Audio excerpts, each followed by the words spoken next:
இருளை விலக்கி உலகை எழுப்பும் ஞாயிறு அங்கே குடியிருப்பான். அவன் ஆனை முகத்தனின் அடியவர் மனத்தில் ஒளியாய் வந்து கொலுவிருப்பான்.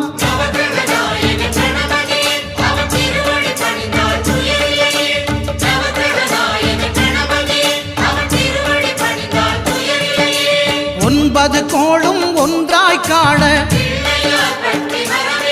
அங்கு கற்பகம் என்னும் கடவுளின் மெய்யில்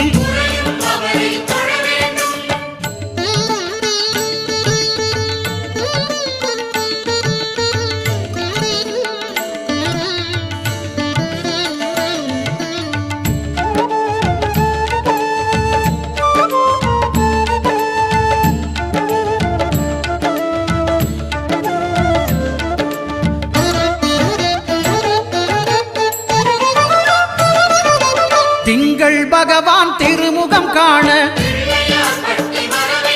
அங்கு கற்பக பெருமான் தொப்புள்